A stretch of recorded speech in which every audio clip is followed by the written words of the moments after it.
I'm so excited to be here. Currently, I'm the head of product at a company called Phood, Phood, because it's 1995 and we spell F's with PHs again.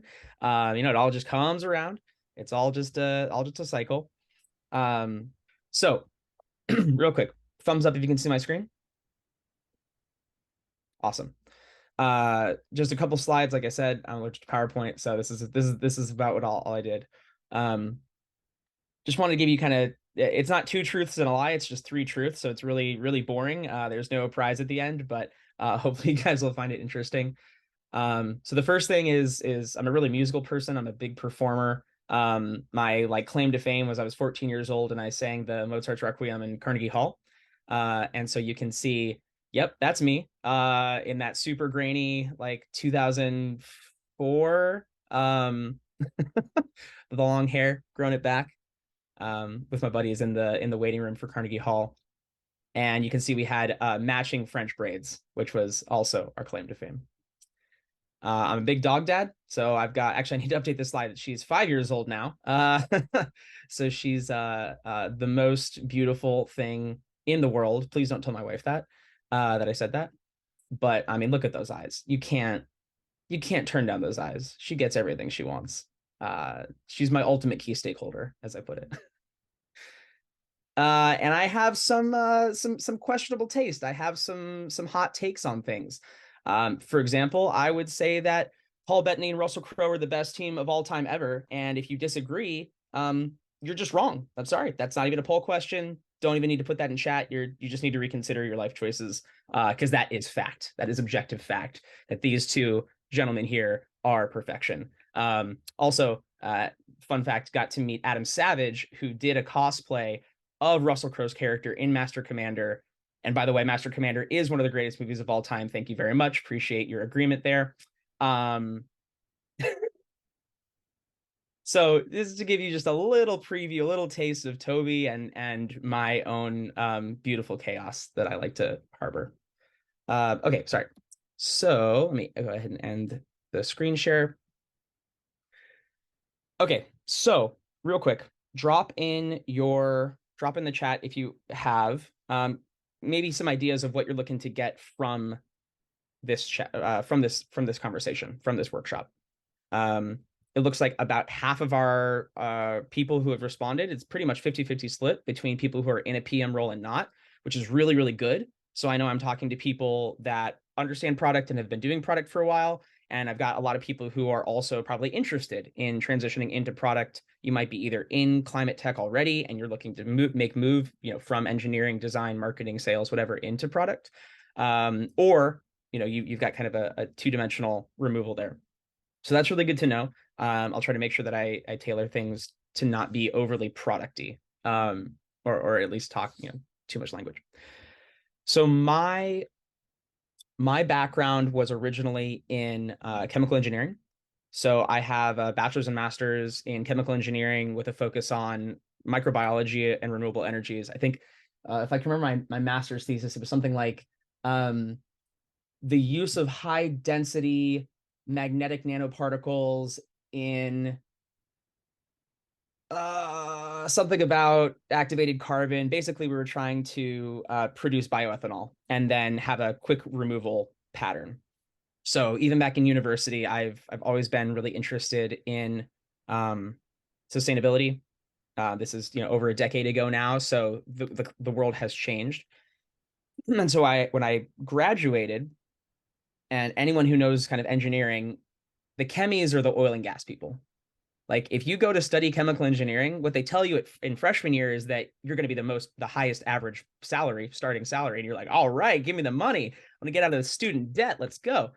What they don't tell you by like senior year is they're like, oh yeah, are you good with like going to work for BP, Shell, Exxon, Schlumberger, ConocoPhillips? How do you feel about being in the desert in Texas in the middle of summer, like drilling or offshore?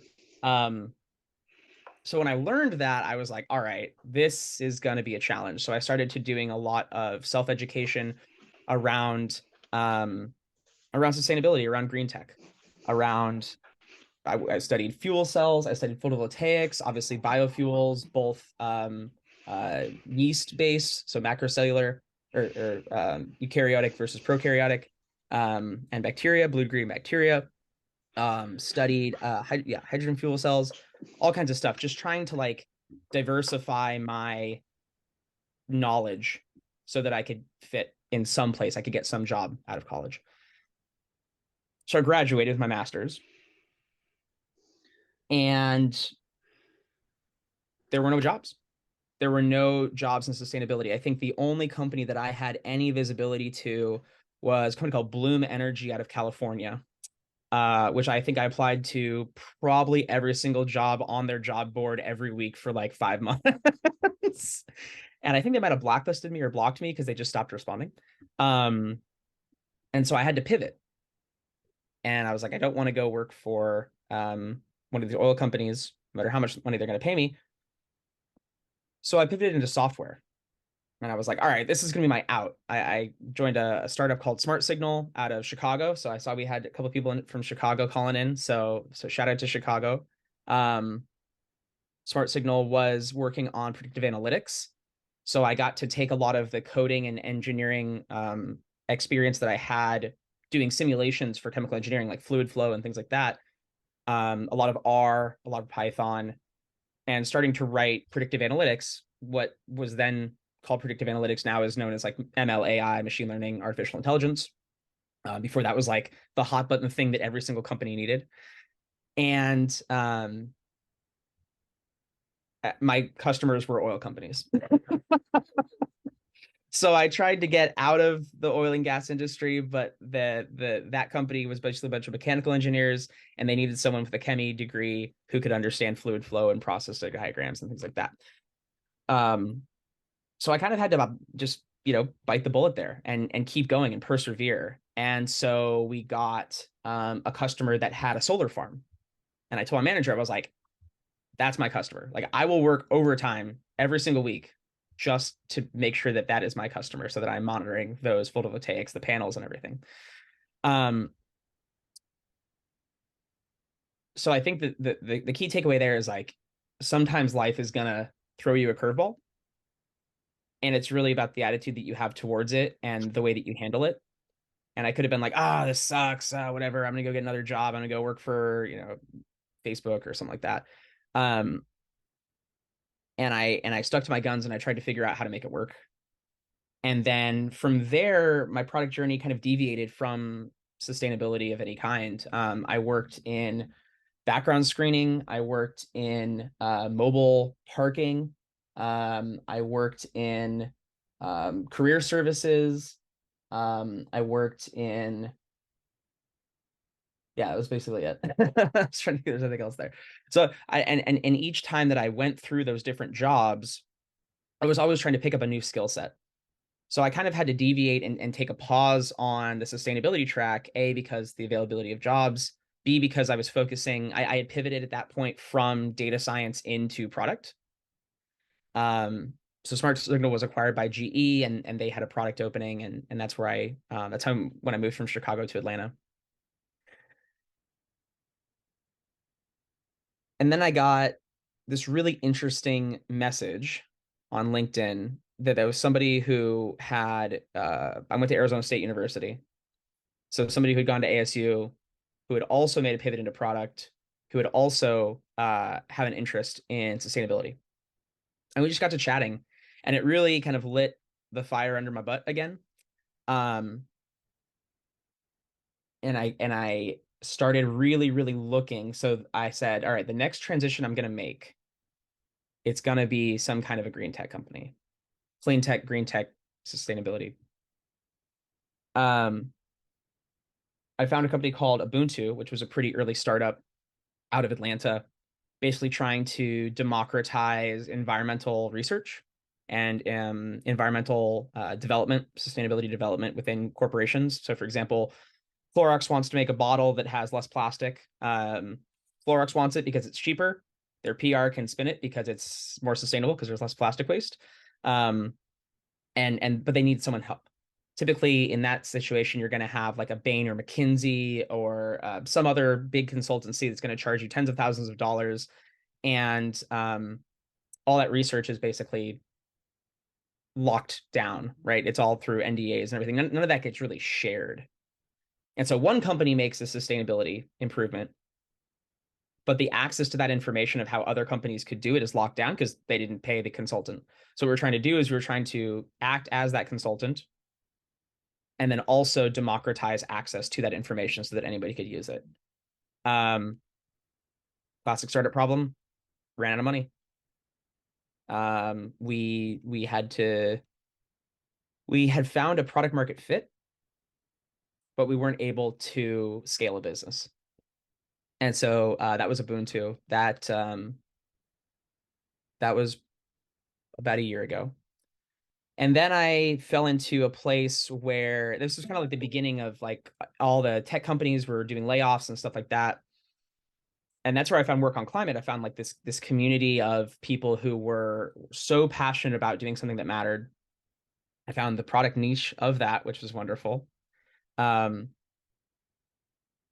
and even though I didn't get my current job at Phood through Work on Climate directly, like it wasn't a connect request or somebody else in the community, the ability to learn so much and the ability to suddenly have all these resources that I didn't know existed before bundled up into a nice, Notion workflow package or a downloadable PDF or, people always posting stuff. Hey, did you see this? It was just like opening the floodgates to my own information absorption, right? And I feel like that's a big, really strong product thing. So that's where I'm at now. I'm happy to answer more questions about that, but I don't want to dominate this entire meeting or this entire presentation with just like talking about me. I'd actually really love to learn about y'all. I've done a lot of mentoring in product and outside of product through Work on Climate and through other groups. And I really love the idea of the fundamental mission that we have at Wackle, which is to get as many people into climate tech as possible.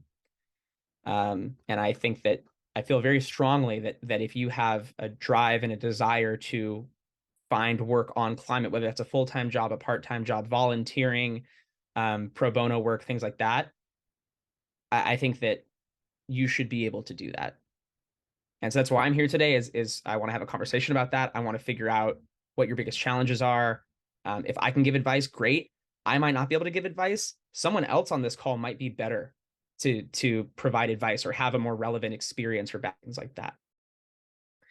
So that's basically it for me.